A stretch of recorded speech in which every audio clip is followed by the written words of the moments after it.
Good morning, everybody. We're back for another day of science at the cabin with Millie and Spencer and me and Todd. And we're back out on our little front deck again. She is hiding.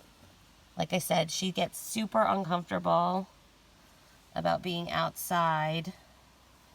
And I don't blame her because we have things like bears around here.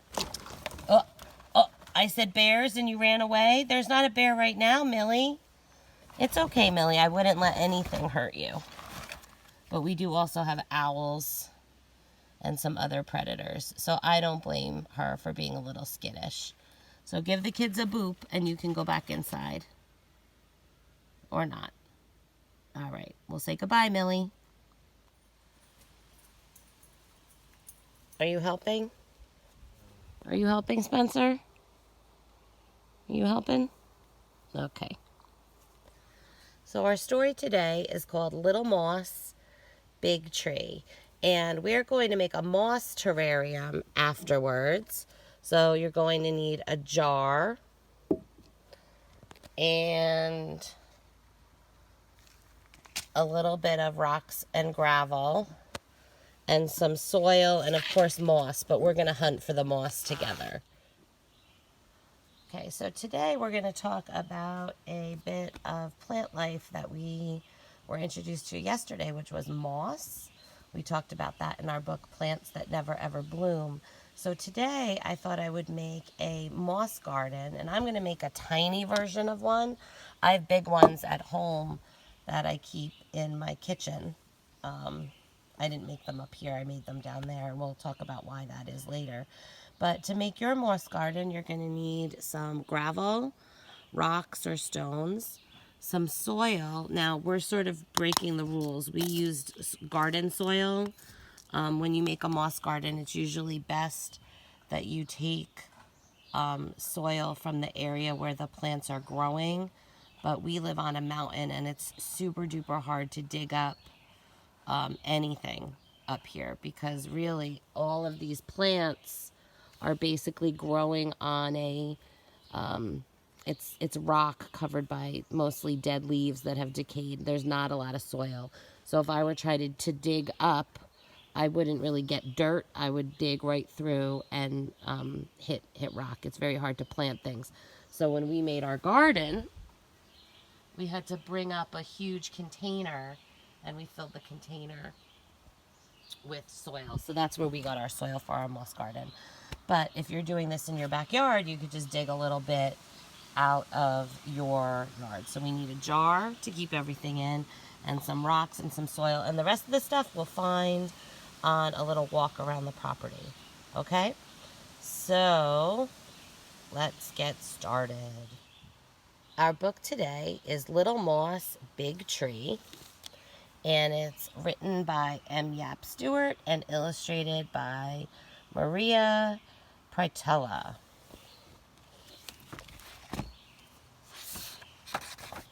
Little Moss, Big Tree.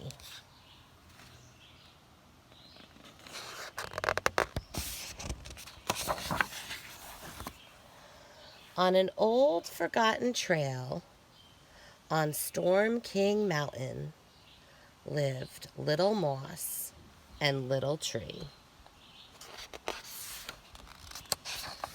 They were the kind of friends who did everything together. They greeted the butterflies who fluttered about delivering messages to the wildflowers. They laughed as they listened to the chatter and scold of the squirrels in the trees.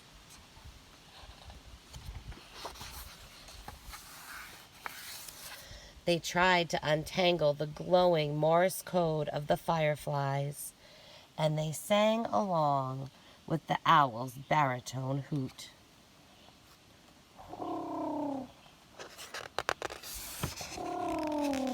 Because Little Moss and Little Tree had so much fun together, they almost didn't notice that one of them was growing taller than the other.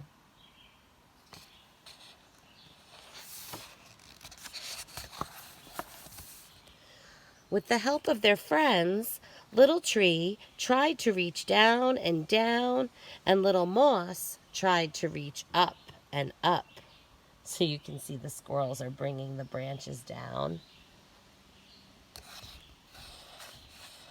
And the snail is encouraging him to grow up just like their eye stalks. But before long, Little Tree became Big Tree, while Little Moss still remained little. "Can you hear me?" called Little Moss. "Did you say something?" shouted Big Tree from high above. The two would not let a small thing like distance keep them apart. They found a new way to keep in touch. And they've got the squirrels delivering messages.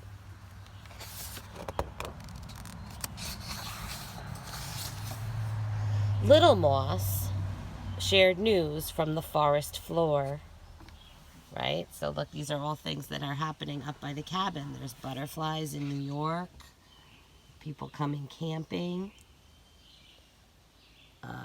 beaver and mink, and fox having babies.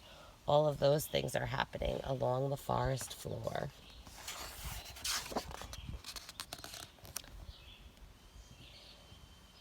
And they've got all the animals helping them share their news.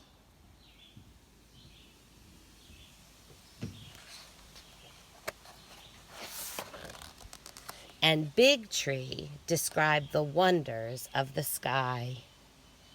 Seeing his first airplane, the hawks coming by, and the stars at night. Then, one day, a rumble and a crash, a winter storm was brewing.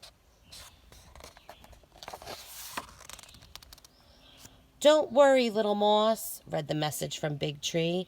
"I will shelter you from wind and snow." "Thank you, Big Tree," Little Moss said quietly, "and good night." That looks like a bad storm.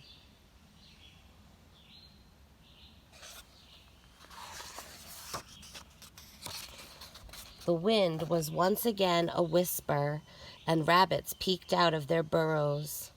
Little Moss woke up, surprised to find Big Tree lying on the ground. Oh no. "Hello, Big Tree. What are you doing down here?" "The storm knocked me over," said Big Tree. "I'm feeling a bit cold now."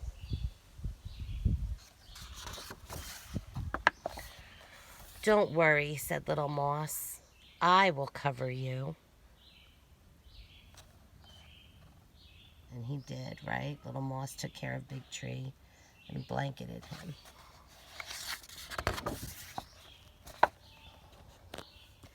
And then, in the spring, a new tree started to grow. Right? So they were able to continue their friendship because from the first big tree came a new little tree, and there's Little Moss just waiting.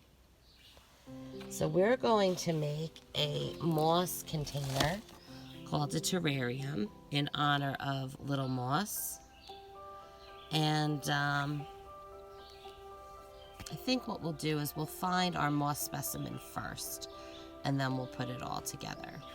So moss around here is super duper easy to find because we live on a mountain and it's quite shady up here. Moss is a shade-loving plant for the most part.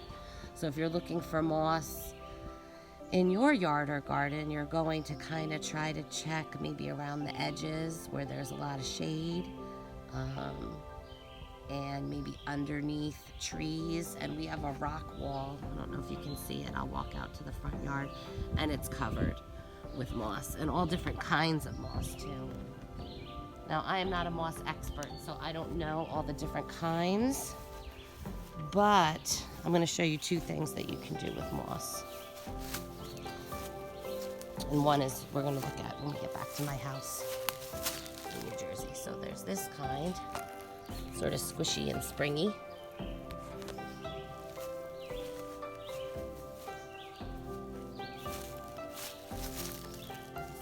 This is even softer, feels like a carpet.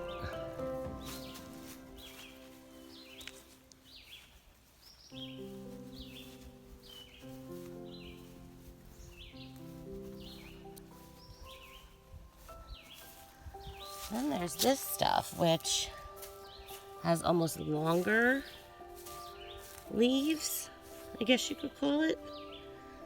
And that's going to be the one that we're going to take for our terrarium. And all you do is you just pick it gently. I might take a few different kinds. I might take some of this.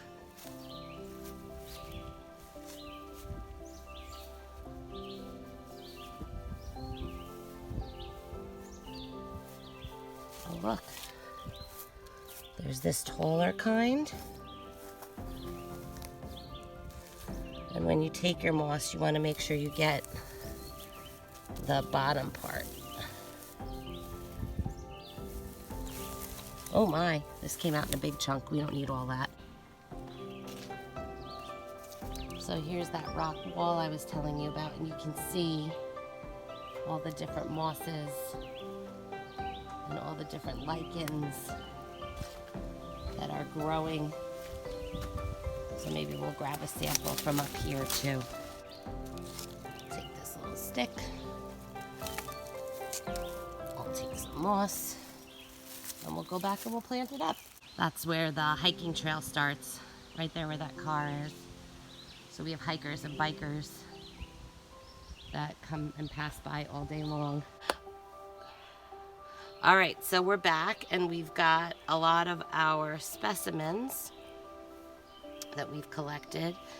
And I would suppose, just like there are plant and tree guides, there probably is a moss guide. So I'm gonna go, when we get back home, I'm gonna go and try to find at least something on the internet so I can figure out what different kinds of mosses I have growing around. This is all tangled. But as you can see, just on a little short walk, I found 4 different kinds. Oh no. I found 5 different kinds of moss, and I didn't even have to leave my yard. So I also picked up a few sticks that I thought maybe were interesting, and maybe if we went on a hike and I found a special rock, I would add that to my moss terrarium. So I'm going to show you how to do it. Super duper easy. Find yourself a jar. This is just a little one that we had. Looks like a salsa jar. I like to use the ones with the flat sides, but you could use whatever kind you want. Go out into your place wherever you are and find some small gravel. And the reason why we're going to find small gravel is because this jar doesn't have drainage holes. And we don't, and even though moss likes it wet, we don't want to drown our moss. So what we do is we put these little rock chips in, and this little dust at the bottom. And then when we water our moss, all the extra water will sit in the bottom. We don't want our moss to get too wet. So the trick is, when you pour this in, give it a little shake, and all the smallest pieces will go down to the very bottom of your jar, and the biggest pieces will sit on top, and that's kind of how you want it. And this is actually like gravel right from the mountain. So remember how I said we don't have a lot of dirt. a lot of times when we dig around here, this is what we find.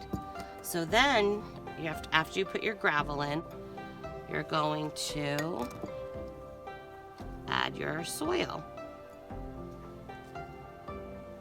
Right, that goes in. Easy enough. And they say don't use potting soil because moss like to, moss are decomposers and they don't really need a lot of extra nutrients, but you know, I'm sure they'll be fine. And then you're gonna just add your moss. So in is gonna go this little piece. And then maybe we'll put these fuzzy guys. And then we'll put this little dude. And this guy. And I'm not really crazy about the way this one is looking. This one is sort of, maybe we'll find a little piece. It's kind of, no, you know what? He's too big to fit in my jar comfortably. But I did find this stick that had some lichen on it. So I'm gonna snap that off. Put that in my container for a little visual interest. Maybe a little rock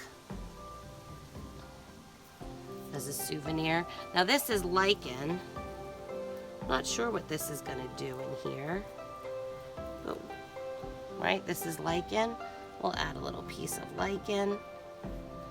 And then we will put the, well, then we're gonna go inside and give it a little watering. And then you can either leave it with the lid off, or you could put the lid on and it'll make its own little environment. If you leave the lid on and keep it in low light, you should only have to mist your moss once every few weeks. So, give it a try. And you could watch your different mosses grow. And they're really easy to take care of. They don't need a lot of light. And I think they're very pretty. And especially if you find like little decorations that I put in. So if you make like a little Lego man, you could put it in with your moss. So they're kind of cool. All right, so we're gonna say goodbye here. And I'll show you my other moss projects when we get back to New Jersey. Okay?